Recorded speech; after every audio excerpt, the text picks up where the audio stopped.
Good day, citizens, and welcome to this week's edition of the Thomas Jefferson Hour with a little bit of a left turn towards pop music of the 60s and a couple of other things. We talk this week a great deal about your recent trip to Lochsa Lodge. You know, my friend, I go there every year for these 2 winter encampments, and then there's the summer Lewis and Clark Cultural Tour. It's my favorite place in the American West for conversation and as a headquarters for adventure. It's in the staggeringly beautiful Bitterroot Mountains, and I'm able to gather, thanks largely to this program, people who want that kind of conversation in their lives. And we pick different topics every year. Sometimes it's Walden.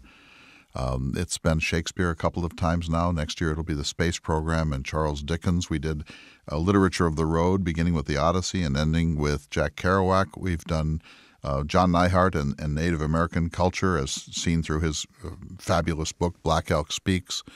It'll go on as long as people want to do it and I'm able. I want to keep doing this. I come back empowered. I come back believing that everything is still possible in this country. I come back reinvigorated as a human being, as a man, as a citizen, and as a humanist, as a humanities scholar. There's a magic here. You know, you can go see Tony Robbins, is that his name? The cultural self-help guru, and talks in stadiums, and you can go to this or that seminar about how to make $1 million per annum or how to flip houses or how to invest in gold or now John Boehner, former Speaker of the House, is flogging marijuana opportunities on the radio. He does seminars around the country. You too can imagine it. You too can get in on the marijuana boom. You can do all of that. This is none of that. It's conversations with people you like, right? Let's talk about ideas that are not fungible. They don't turn into mortgage relief or selling light bulbs door to door.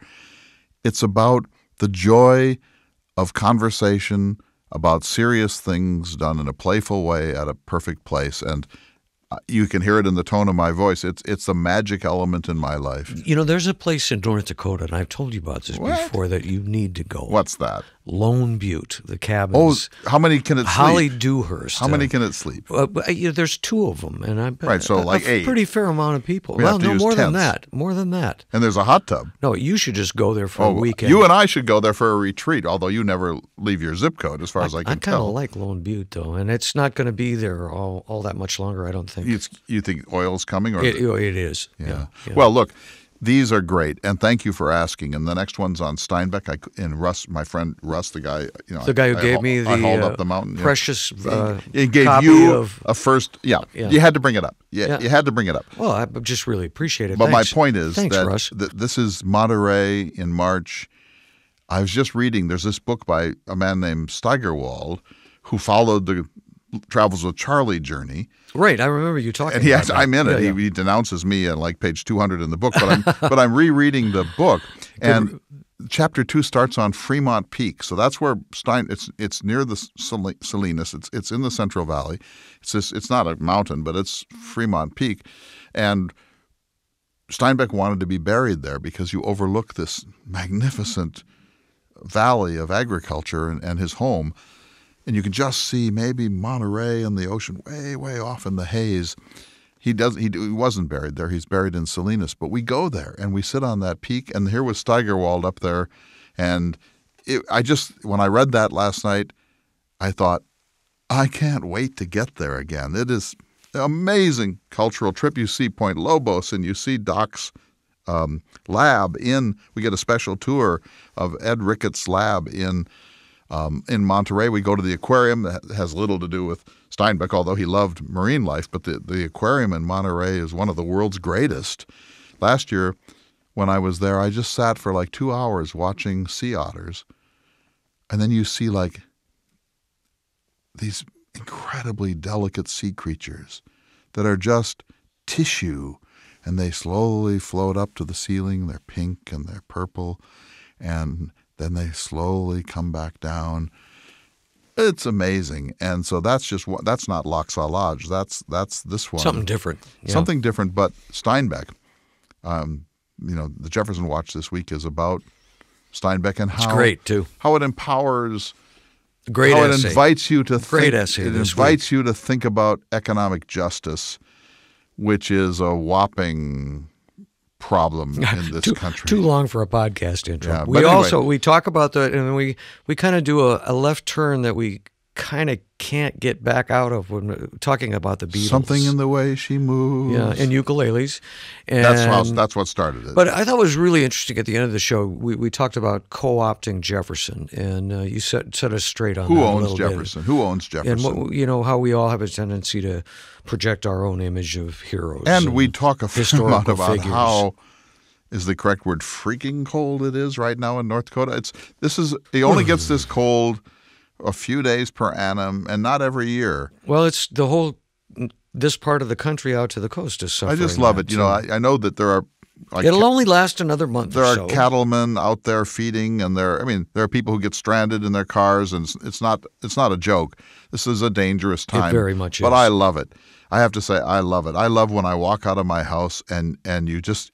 It's not as if you get like terribly cold, but you feel it. You feel the minute you walk out, you think, uh-oh. It feels like you're a character in a Jack London story. To build a fire or a love of life, you think, this is killer cold today. It's so this cold is killer that cold today. You go outside, and if there's no wind, you clap your hands and wait for the world to shatter. You do, and then you put your foot down on the snow, and you hear that crunch because the ice crystals and we have something here.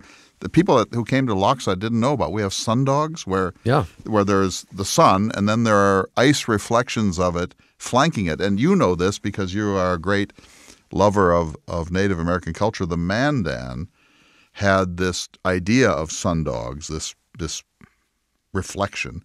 They said it was so cold that the sun lit little fires for itself on either side to keep warm. Is that cool? Yeah. I mean, that's why we need mythology. That's better than the scientific description of sundogs. So with that, we should go to the show. But I want to just once again, without going into the voice, encourage people to. We really do appreciate the support we get. If it's just an emailed question or a suggestion, we appreciate that. If you want to support the show. And I had a talk with Nancy the other day. I think we need to maybe leave your ranch to us, or your oil well. Tough year. We need support. We need your support because you know what? We don't have corporate support. No, and we don't ever want to do that. This is what public radio is. Listeners like you. We've had offers this year, as you well know. Anyway, if you would consider supporting the show, we would very much appreciate it. Go to jeffersonhour.com, click on donate, and you can become a 1776 Club member and get access to more content should you want. If you send us $25,000, David Swenson will appear on FaceTime with you. What? Yes, because no one knows you exist. They think you're a ventriloquist. What? If someone gives us a pile of money, you'll do a FaceTime. You should probably talk to me about that. I think you could do that. It's time to go to the show. All right. Good day, citizens, and welcome to the Thomas Jefferson Hour, your weekly conversation with or about President Thomas Jefferson. The Jefferson Hour was created by the gentleman seated across from me now, the award-winning humanities scholar and author, Mr. Clay Jenkinson. I'm your host, David Swenson, and I must say a couple of things to you before we start, Mr. Jenkinson. Yes, sir. First, thank you, my friend. For warming up the barn, right? Thank you, the semi-permanent guest host of the Thomas Jefferson Hour. I'll tell you this. I got here a little early because I knew how cold it would be. Well, I was a little late myself because I stopped at a hardware store, and if you've ever seen the NFL, where on the sidelines in a bitterly cold day they have that propane rocket heater. You seen those? Oh yeah. I bought one. I think you're beginning to feel, aren't you, just a tiny bit of cutting of the cold? Well, actually, I turned it off before we started. Because let me say that it is 14 degrees below zero Fahrenheit, and the wind is 12 to 15 miles per hour, which means that the wind chill, the actual way it feels, its ability to damage skin or freeze the motor on your vehicle. Or kill you. Or kill you outright. Yeah. It's like 45 or 50 degrees below zero with the wind chill. But it's not bad today, but apparently it's going to get worse. And so I'm sorry you turned the heater off. We could. It's too noisy. Isn't there something in your editing process that can remove that afterwards? Well, we'll make it. I'm numb here. I'm numb here. I heard that in Bemidji, Minnesota, a place both of us know very well, The wind chill tomorrow is going to be minus 65. The coldest place that I have ever been in my life was Grand Forks, North Dakota on a January Everybody day. says that.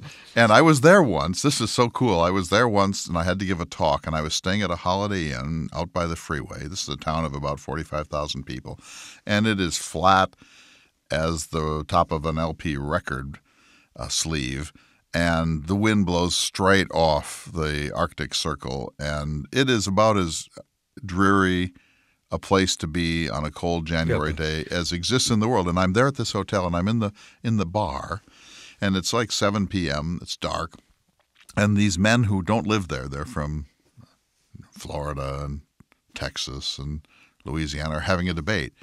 And their debate is it really true that if you go out on a night like this and spit, that your spit will freeze before it hits the ground? And they're like, no, I've heard it's 42 degrees below. I've heard that that's at 16. I've heard that you can take a hot glass of water and throw it into the air and it'll turn it. And so I said, look, guys, I usually just mind my own business. When I come to a bar, I bring a book. I'm not going to be doing Jell-O shots here by midnight, and we'll see if there's a strip club open. But I said I'm a North Dakotan, and I will tell you this, that's an urban myth, that it needs to be over 50 degrees below zero in real terms, not in wind chill, in real terms, before your spit will freeze before it hits the ground. They said, oh no, we've looked on that internet. And so I said, I'll tell you what, let's buy another round of drinks, and then let's go out into the parking lot, and we'll do it. And so like 4 of us went out, and one after another spit as high into the air as we could. And I'm here to tell you, however vulgar and stupid that was, that every gob of spit was still liquid when it hit the ground. I'm kind of surprised you even told that story in public, but it's true, though. Yeah, my late father was the one who came up with the buttons that he passed out at the legislature that said minus 43 degrees keeps out the riffraff. He invented that? Yes, he did. No. Yeah. I know he was a broadcaster and along with the smile you're in North Dakota button. But growing up in North Dakota, you hear all your life, oh, it's cold here, but it keeps the riffraff out. And your father created that? Yes, he did. I wish he had patented it or trademarked it. You wouldn't be doing this. Anyway, as I started to say earlier, you just got here. I had the place warmed up as best I could, and we haven't even talked. And I'm excited to talk to you because you have just come from a place where the fires are warm and the cabins are cozy. You've been to Lochsa Lodge, and I'd like to talk to you about that this week. And let me start just on that alone. Some people say to me, "Why would I go in January into the Bitterroot Rocky Mountains? Isn't that just like a recipe for a really cold and awful?" You need a little weather education right. And so right now, yeah. What you and I are now going through in Bismarck, North Dakota, that's awful cold. Yeah, most winter. of the country is up here. But in the Bitterroots, I've been there 20 times in the winter. It has never been below 30 degrees. It's not part of the polar vortex. They get warm air that comes in. The Pacific Northwest is a rainforest, and so there's a lot of snow. It's probably snowed a foot while we were there. They know how to handle that, but it seldom dips much below freezing. It never gets to zero. For me, as a North Dakotan, it's like being on vacation in the Bahamas to go to Lochsa Lodge compared to being here. I'll tell you, today when I got into my car, I'm sure this happens to you too. When you sit down on the seat, it's like sitting on a steel bench at a football game. It doesn't give at all because it's that cold. And when I sat there for about a minute before I turned the key, because as you know, David, when it's 14 or 20 below, you get one shot at this. If this car doesn't start on the first go around, you're not going anywhere. So I wait. I feathered the gas a little, and I thought, I'm sitting on that bench. The cabin is fogging up, and then I turned the key, and it goes,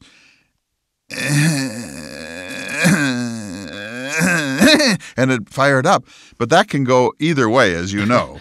Yeah, that's why they invented remote starters. I have one, but my hands were so frozen I couldn't put them around it. We're so wimpy. I mean, think of Jefferson in cold weather and the kind of heating they had. And, of course, it never really gets below zero in Virginia, does it? Or does it? No, once in a long while. But I'll tell you this, if you, on a day like this on the upper Great Plains or northern Minnesota, if your car broke down and you made the silly decision to walk a mile to town, you'd be lucky to get there. We're talking about killer cold. It only happens, what do you say, 4 days, 5 days per winter now? Well, it's hard to say. We've been pretty lucky this year, but I mean, it's no joking matter. There are people that die from this, and I'm certain in this latest storm that one needs to exercise great caution. To people who don't live here, it can be brutal, but the gear is great now. When I was growing up, we're about the same age, David. On a day like this, if you got your car started, which would be a pretty amazing thing, you'd drive and you'd see scores of cars with their hoods up, waiting for wreckers or AAA to come. Now with fuel injection, almost all recent cars do start. That wasn't the case when we were children. People would go to there weren't convenience stores then. We'd go to the gas station and buy something called heat, H-E-E-T, a liquid, and you'd pour it into your gas tank, and the idea was it would give you a fighting shot at starting the car. We used to have head bolt heaters that we would plug in. Nobody left home without a set of jumper cables, and my mother always made me have 2 or 3 winter survival kits in my car. This consists of like a candle, for sure. A candle, often paraffin, a solar blanket, jumper cables, a couple candy bars if you were lucky. Some candy bars, a power bar. The idea was if you stay in the car and light that candle, you will survive. Mm-hmm. It might be rough, but the thing you never, ever want to do is get out of that car and try to make a break for town. 65 below wind chill in Bemidji. I mean, the average temperature on Mars is like minus 80. And the riffraff, by the way, have come to North Dakota in spite of your father. Okay, careful. They have because of the oil boom, and that has brought a bell curve of humanity. Let's put it that way. Great folks. Some of them. Yes. Most of them. By the way, this is the Thomas Jefferson Hour, and at some point we may talk about the third president of the United States. I really want to hear about Lochsa Lodge, Water in the West, and Shakespeare. Are you willing? Yes. Tell us who was there and what it was like. It's amazing, David. And again, you know what I'm about to say. We have this thing at the first night. There were 2 sessions, each of 4 days. This magnificent rustic lodge, good food, great wine, fireplace. Every night a bonfire out just on the south side of the lodge, overlooking the Lochsa River. Stars like you've never seen them in your life. Cross-country skiing. There's snowshoes, cross-country skiing. There are wolves, although we never see them, but we see their tracks. Do you hear them? You hear them occasionally. There are mountain lions, and mountain lion hunters pass through. They never get anything. But it's amazing. It's like the lodge you've always wanted to go to. It's not Aspen. It's not Jackson Hole. It's more authentically American. You don't get you don't get $400 sheets. You get good, solid linens and towels, but it's not luxury, it's authenticity. But it's a romantic lodge, and the river is spectacular. On the last day we go to this hot springs, and it's just like your idea with a capital I of what a mountain hot spring should be. It's a commercial endeavor. They're open all year? Right. They're open all year. Great people. They're friends of mine. I've been there 50 or 60 times in the course of my life now, and it's my favorite place to meet. So people come from all over, and they all say the same thing. Is there even a David Swenson? Are you just throwing your voice and there's no David Swenson? Are you a ventriloquist? I'm an automaton. And I say he doesn't really I don't get out much. Yeah, I use your phrase. But they do send their greetings, and they admire you. Oh, well, that's very nice to hear. So they gather, about 20 people per, and we introduce each other. We give away gifts to try to tell other people who we are, gift books. And then we dig in, and the first one for 4 days was on water in the West, and I can tell you all about that subject. It's going to be maybe the subject of the 21st century. And then the second one was the second annual Shakespeare Retreat, and we included 4 plays, Antony and Cleopatra, Henry IV, Part 1, Macbeth, and Othello, and we spent 4 days digging in. This is not like a college course. It's fun. The big question is, would Jefferson have felt at home there? He would have been fascinated by Water in the West. Of Shakespeare, he would have said, well, you'd probably be happier reading some nonfiction. But it would be this good conversation. Oh, just exactly the salon culture from what he saw in Paris, where people listen to each other, they respond, they argue, but in a playful way.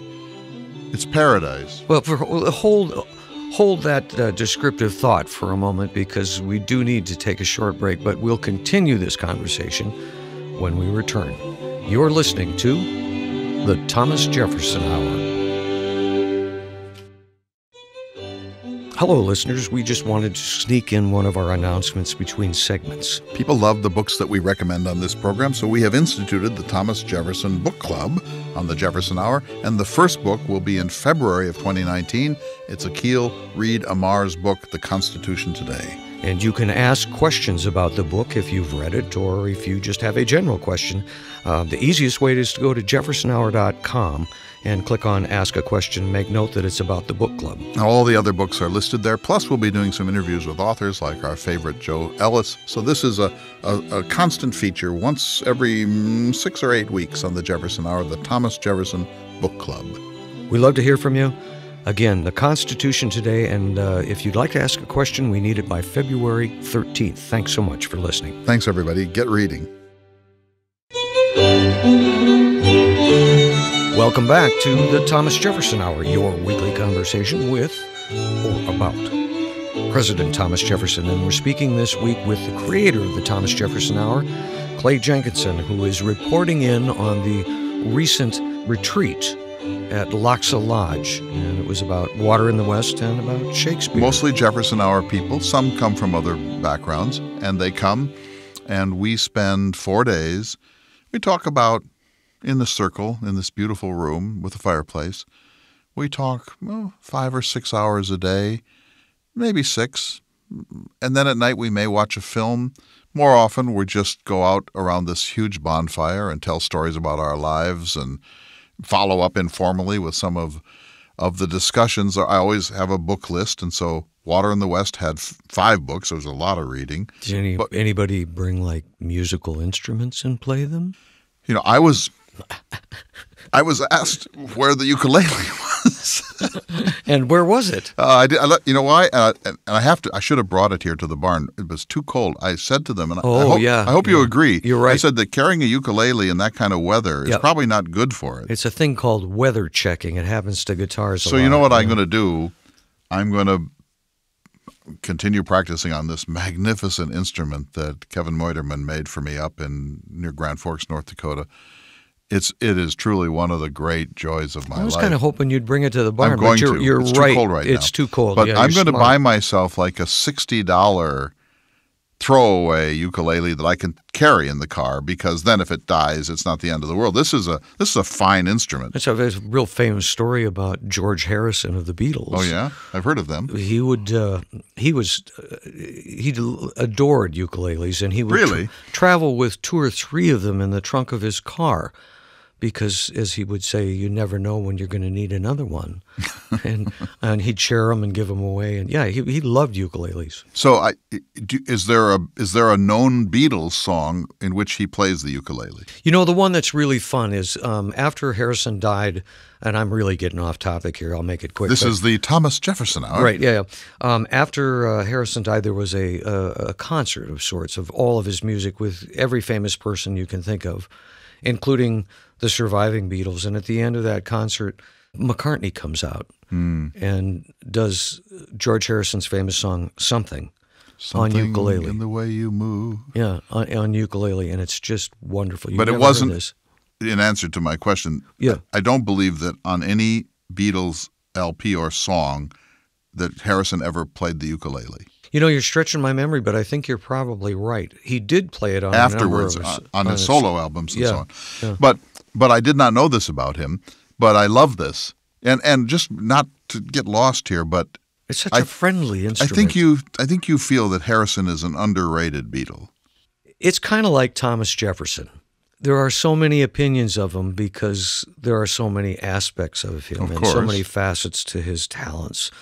And I think Harrison is equally complex. There's a public persona of Harrison, and then there's the guy he really was. And Mark Lewison, who I brought here from London. Yeah, he was a great insight into the character. You got him down here at the barn. Actually, we have a quite lengthy interview with him that we posted, and so I have great respect for Harrison because he was as a musician.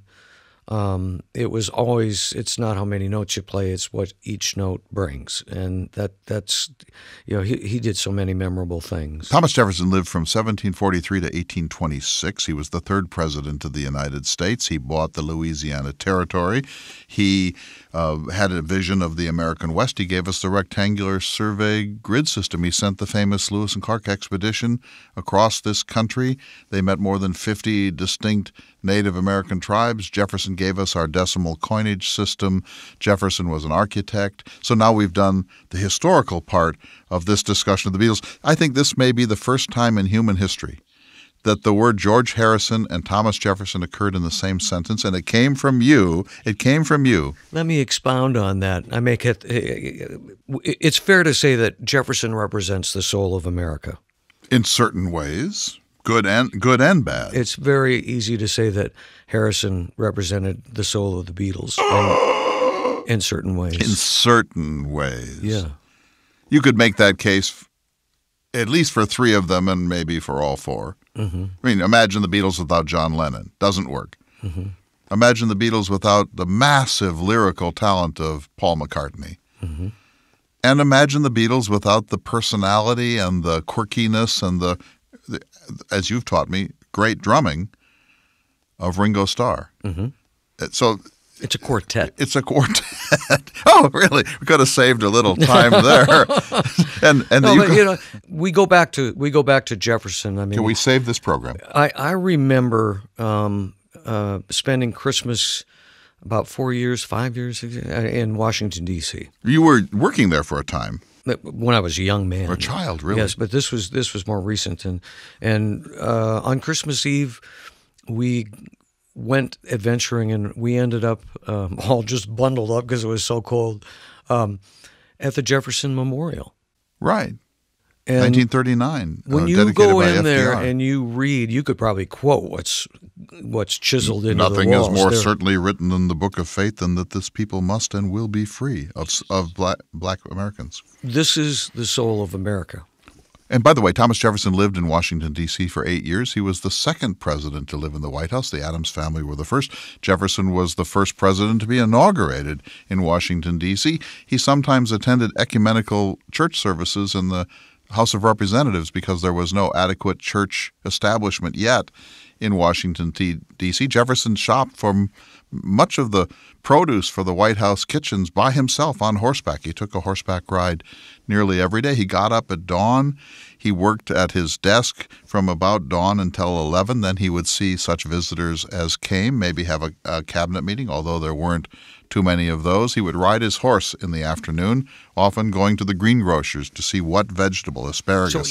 So he had so much knowledge and he had so much experience and I mean, beyond, it boggles my mind to think what he carried around in his. But what did you just say that was chiseled into the wall? Nothing is more certainly written in the Book of Faith than that this people must and will be free. So he distilled that vast experience and knowledge into this simple statement. And then just to let my point settle, and then I'll let go of it. I'm just trying to keep our 501c3 status here by mentioning Jefferson from time to time. You think of George Harrison, and pardon me for those that are not Beatle listeners, but there was a song early on called "And I Love Her." And I love her. Right, very good. And, where's my ukulele? And in that song, there's a very simple. I think it's like a 4-note do guitar thing. Jefferson himself played the violin, and his daughter the pianoforte. That was Harrison's distillation to a simple melody, and even McCartney has said publicly, if it wasn't for that that guitar identification, what they call the signature, what a songwriter would call a hook. If it wasn't right. for that little guitar hook, it wouldn't be the song it is. So, thinking of famous pairs, Jefferson and Madison are, in a way, Lennon and McCartney. Madison is the softer, the one who wants to tone it down a little, the one who brings a little less edge to it. These famous pairs are almost always 1 + 1 = 3 or 1 + 1 = 5. If you think of the Beatles without either McCartney or Lennon, you don't have this conversation. We're not having this conversation. Which we probably shouldn't. So let's go back to water. You said water may become the most important issue in the century to come. So there's a book that we read by a man named Powell, no relation to John Wesley Powell, called Deadpool. And in Deadpool, it's a chilling book. What he says is, it's about the Colorado River. He says the Colorado River is the most overcharged, overused, overallocated river in America, that when they distributed its waters back in 1922 with the Colorado River Compact, they were basing it on a lot of high water years recently, and they overestimated the average flow of the Colorado, and then they divvied it up.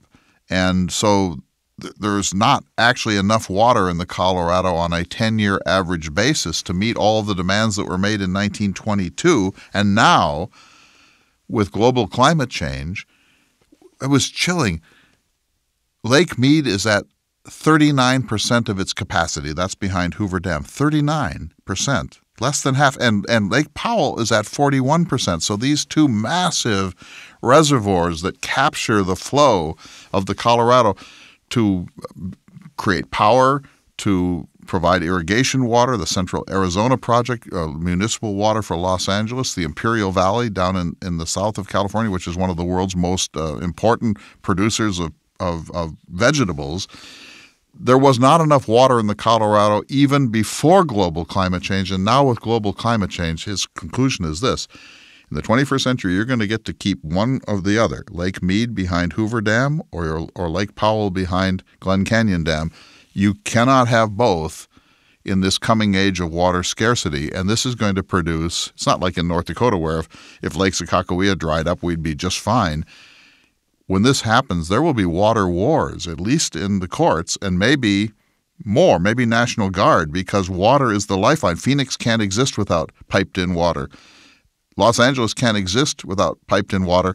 And the great Central Valley of California and the Imperial Valley and the irrigation such as it is in Arizona are utterly dependent upon moving water from point A to point B.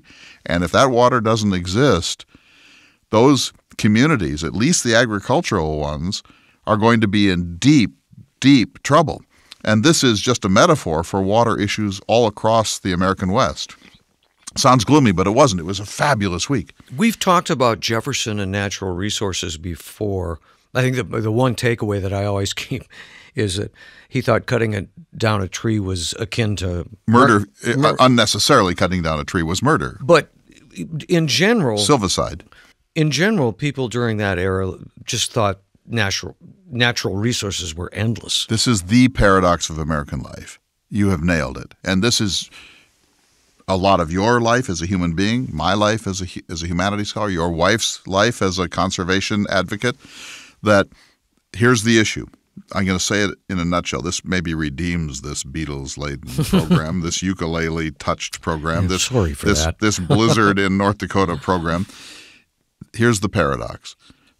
Europeans arriving in this unbelievable cornucopia of natural resources, trees, lead, gold, rivers, the unbelievable fertility of the Mississippi River Valley, what appeared to be free land in every direction. No mine except flint mines had ever been opened by native peoples. And it went on forever. And nobody knew how far it went. It was infinite land. It was bigger than Europe. It was the most extraordinary moment in a way in the history of humanity that these highly evolved and acquisitive Europeans arrived on our shores and they saw abundance and infinitude of resources in every direction. And this led them to think, it'll never end.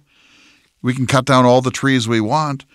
We can plow up land in Virginia and put tobacco in it 12 years in a row, and when the land wears out, we'll just cut down more trees because it goes on and on and on and on. This is the paradox of America, that we never learned restraint, including self-restraint, because we didn't have to until the end of the 19th century when Theodore Roosevelt came along and said, wait, folks, you're using it up. He said, you're skinning the land. You are skinning the continent, and we have to start to conserve on a sustainable, wise use, utilitarian, scientifically based system, or we're going to run out and we won't be a great power. And Roosevelt was the check against that runaway, the skinning of the land by people who thought it would never, ever, ever end.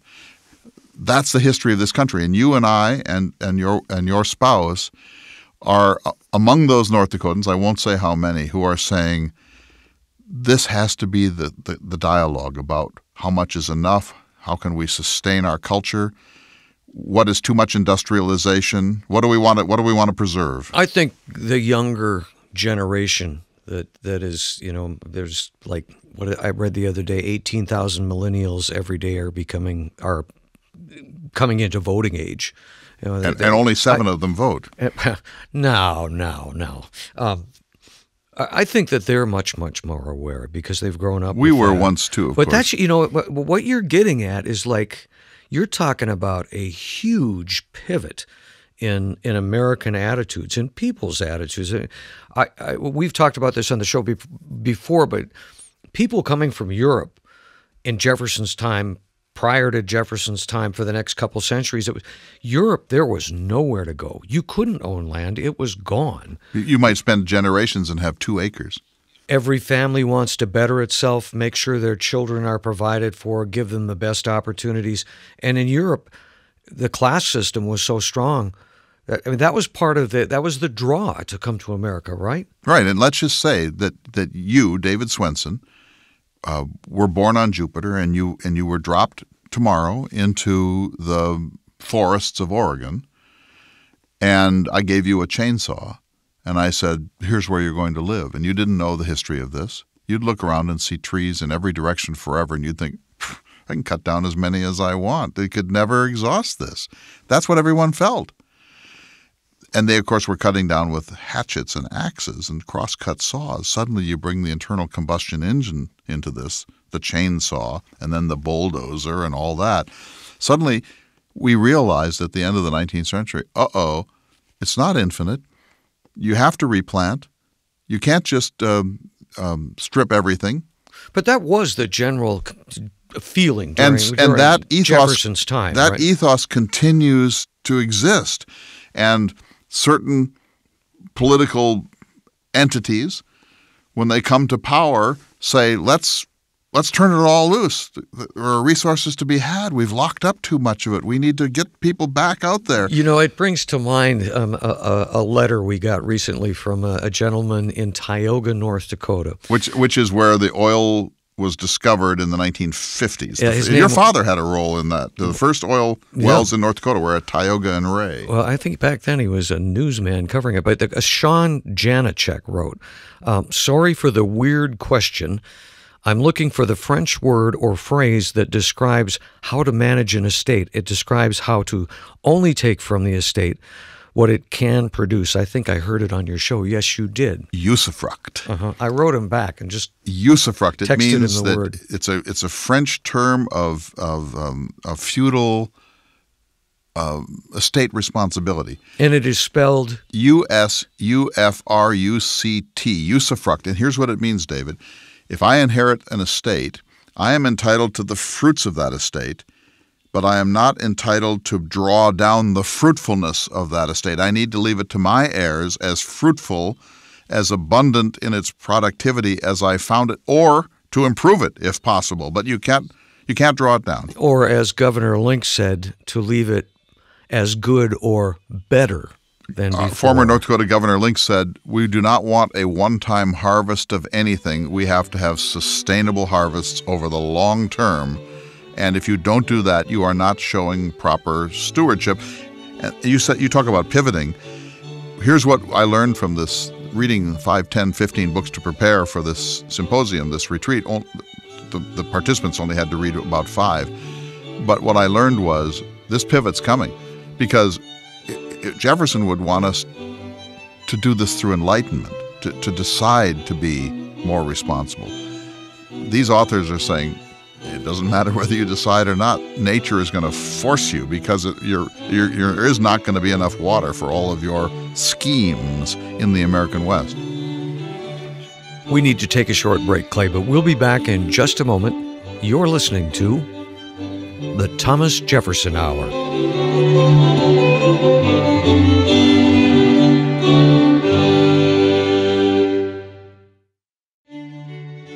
Hello, everyone. It's Clay Jenkinson. I want to invite you to come on the John Steinbeck Cultural Tour in Monterey, California, March 2nd through 8th, 2019. You know, I do these cultural tours on the Lewis and Clark Trail in Jefferson's, Virginia, and soon Jefferson's, France. But the one that's immediately in front of us is John Steinbeck's America in California, in Monterey, 2 through 8 March 2019. Go to the website jeffersonhour.com/tours. And you can get all of the information.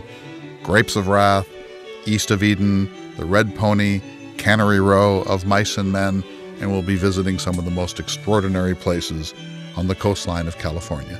We'll see you there.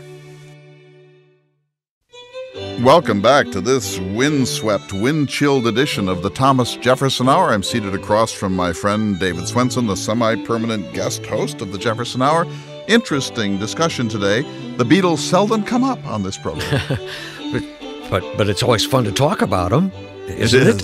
Yeah. Well, the Beatles are almost as important to my life mythology as they are to yours, and I know you are an expert on this. I'm just a rank amateur. No. I listen to all kinds of music. I want to get back just for a minute to your cultural tours. Yeah. You know, I know you just did Shakespeare too. You did Shakespeare. We didn't talk a lot about. We did Water in the West that we did talk about, and you have another one coming up. A Steinbeck tour in California. We'll talk about that a little bit later. If people want to find out more about this, they can go to jeffersonhour.com. I think there are 5 places left on the Steinbeck trip. I hope it gets all of those people. It is so much fun. Uh-huh. And today I have frostbite over 98% of my body.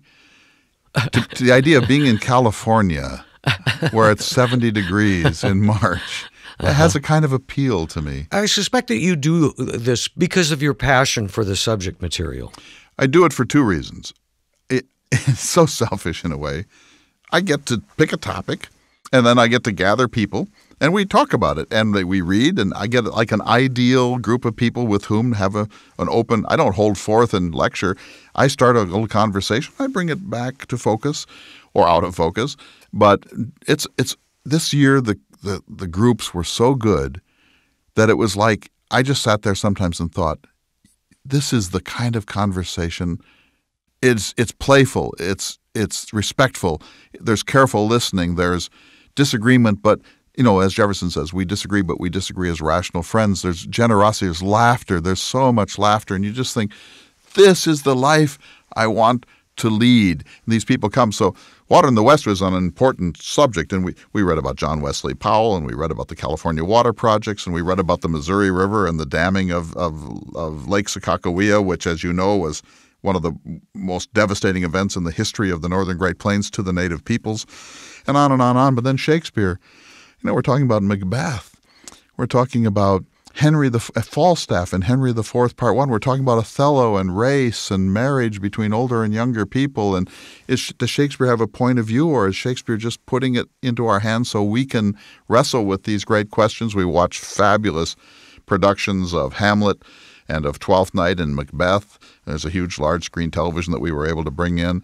It's just like paradise. And we chose for next year the 2 topics, and they are these. One is on the American space program.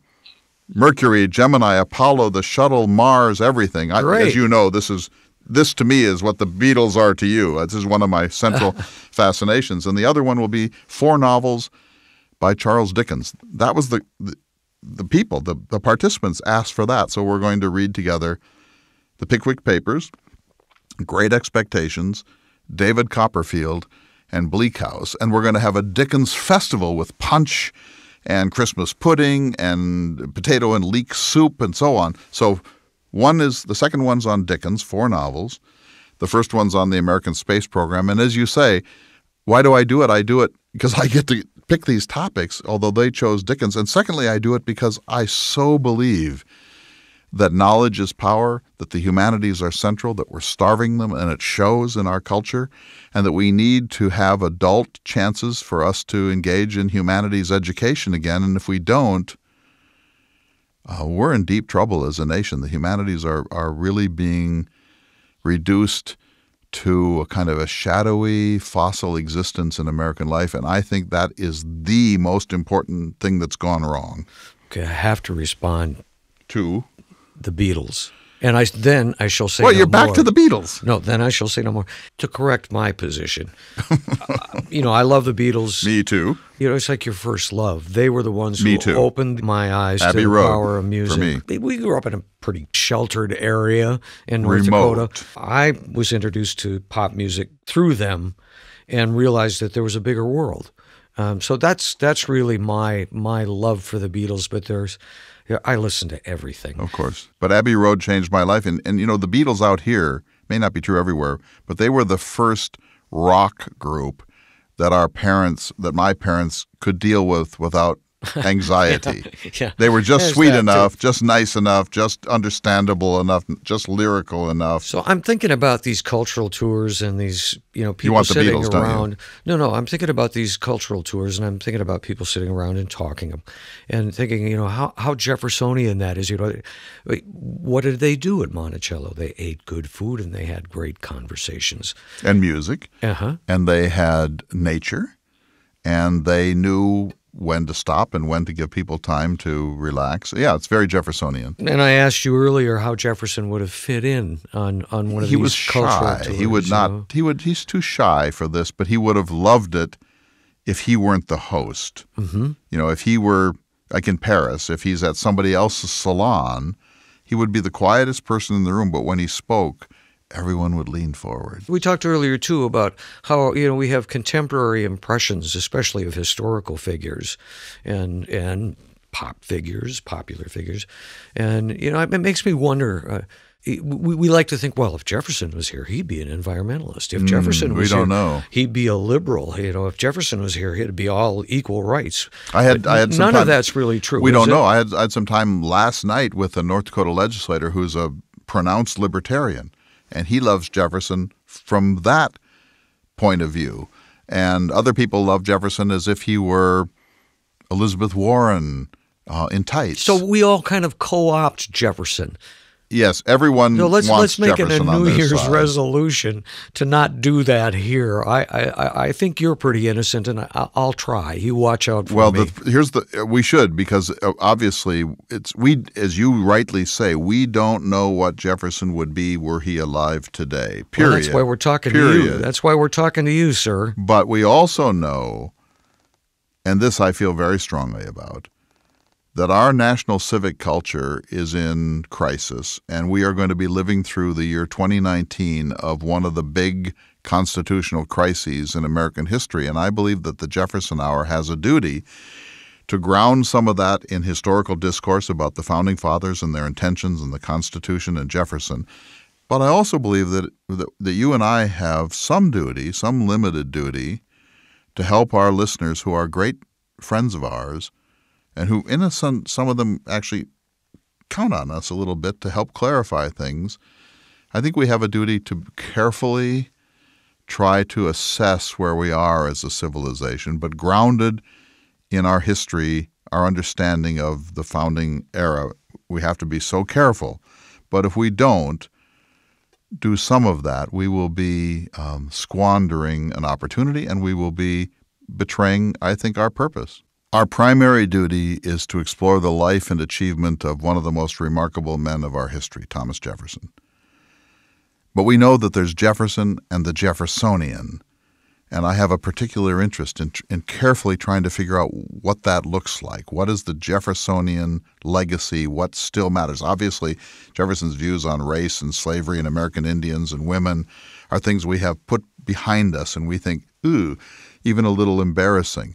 But Jefferson's belief that the people are up to it, that science is important, that knowledge is the central, education is the central way that we become our best selves, Jefferson's belief that we must be vigilant to maintain our liberties, that due process is essential to human happiness, those things matter. And I think that we have to project Jefferson carefully and with humility from the man who died in 1826 to a world that still matters from a Jeffersonian point of view, if that makes any sense. Hear, hear. A good place to end this week's conversation. I thank you for it, sir. Me too. Thank you. Next week, we're going to spend the entire program answering listener questions. I really look forward to that. But right now, sir, it is time for this week's Jefferson Watch. Thank you, David. In a few weeks, I will be leading a cultural tour of Central California, exploring the home country of one of America's greatest writers, John Steinbeck. Steinbeck is not my favorite American writer. I rank Mark Twain above him, and Walt Whitman, and William Faulkner, and some others, including Henry David Thoreau, who gave us Walden, the anthem of a life of simplicity, focus, nature, and a rejection of raw materialism. One of my closest friends regards Steinbeck's novel East of Eden as the greatest American novel. I read it with an open mind, but I could not see its supreme greatness. I am rereading it now for this cultural retreat, and I like it better than I did the first time, but it will not soon displace Moby Dick, Huckleberry Finn, or Light in August, at least in my pantheon. I do, however, believe that The Grapes of Wrath is Steinbeck's finest book. In fact, I believe that The Grapes of Wrath is one of the greatest books of American literature. It is a perfect storm of a book, a great subject, a writer at the top of his game, an epic canvas, and an epic journey of a family in search of the American dream. When the Joads finally come up over Tehachapi Pass and look down into the lush Central Valley of California for the first time, Pa Joad says, "I never knowed they was anything like her." That's precisely how I felt the first time I saw California. I never knowed there was anything like her. After all the damage we have done to it, California remains the American Shangri-La, a place of unbearable beauty and possibility and wealth and light and fertility and a perfect climate. The Depression and the Dust Bowl, the worst man-made environmental disaster in American history, loosed hundreds of thousands of people from their rootedness on the Great Plains, the Okies, and lurched them in makeshift vehicles along Route 66 to California, the American Canaan. That story alone makes The Grapes of Wrath magnificent. The scenes in the roadside garages and cafes along Route 66 are some of the finest and most memorable of American fiction. Ma Joad is one of the greatest characters in American literature. We love her in all of her stout moods, but especially when she picks up a tire iron and makes it clear that she is willing to knock her husband senseless rather than agree to see the Joad family split apart in its desperate search for food and shelter. Steinbeck's anger over the treatment of migrant workers, which burbles up from sympathy to disgust and finally boils over into a barely contained rage, makes The Grapes of Wrath one of the great protest novels in the tradition of Victor Hugo's Les Miserables or Harriet Beecher Stowe's Uncle Tom's Cabin. It's a parable of the American dream and its discontents. It's demotic.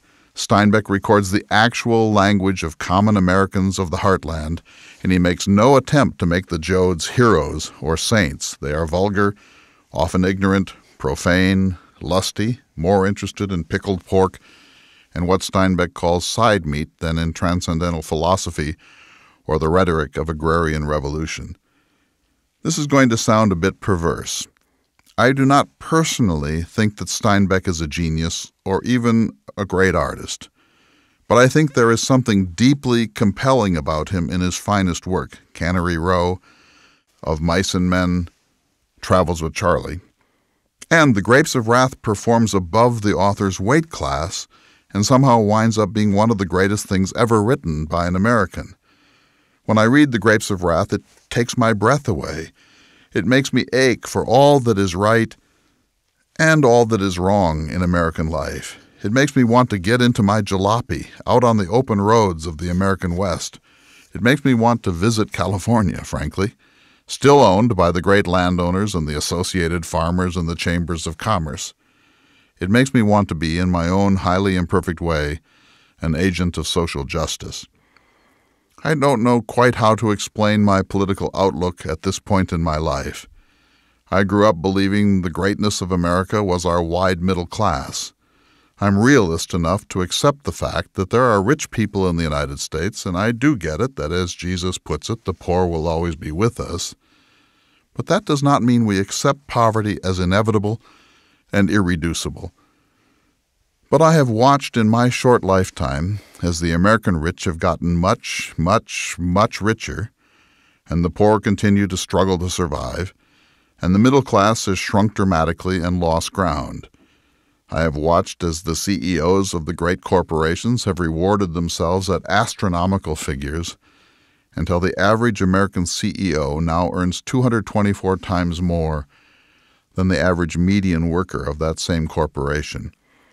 And I simply don't believe it, that the CEO deserves to earn on average $13.4 million per year, while most of his employees live paycheck to paycheck and wonder how they are going to send their children to college?